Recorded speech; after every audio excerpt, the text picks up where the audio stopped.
Hello, class. My name is Brittany Hearn, and I'm going to go over my list of vendors and the items I selected for my budget for discussion board 5. The vendors I selected, I decided to do a picture format versus the word format, as I find it's a little more appealing to just see the pictures of the different vendors. And so that some of the vendors I've chosen were like Staples, Dibco, Macon, Folate, STEM Infinity, Apple, of course, Lenovo, the library store, Barnes and Noble, STEM Supplies, School Outfitters, and Really Good Stuff, as well as Lakeshore, to cover those four bases of books, makerspace, technology, furniture, and supplies and decor. And actually, all of these vendors can fall into each one of those categories, but of course, for grading purposes, they have been separated into those different components. So why did I choose these vendors? Just in a nutshell, I found that when it comes to choosing a vendor, quality is more important than cost.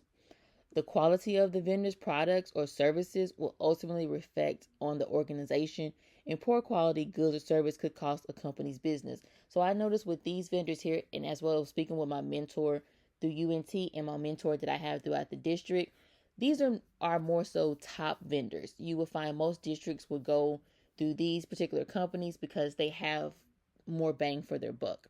And also, they're willing to give districts a more of a competitive price to keep them coming back for more. So, when I did my budget, I didn't know how hard it was going to be to do $10,000, but it got pretty difficult.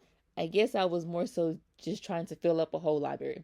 So, the main thing I was thinking was two ThinkPads. In our district, we call them like Chromebooks, but they're with Lenovo's ThinkPads, and they were $829.50 a piece. So I budgeted to have two, which was equal me to $1,659. Then, of course, I did Apple because I've noticed that a lot of our younger generation are more familiarized with Apple and they're more attracted to Apple. So I did 13-inch iPad Airs, which were $799 for six. Sorry, $799 each, and I chose six, and they gave me a total of $4,794. Um, is going into this course. In the previous course, Makerspace is something new and something that's been eye-catching for students and teachers. So I went to Hand to Mind to just have a STEM Lab Makerspace cart. And I planned on having the items I selected in the previous discussion to fill those empty spaces in the cart. But that was $1,850. And then I thought a mobile indoor book return from Demco would be great because at times when the library has to be closed, but we still need those books, it can be rolled outside the library, returned, and the librarian can roll them back in.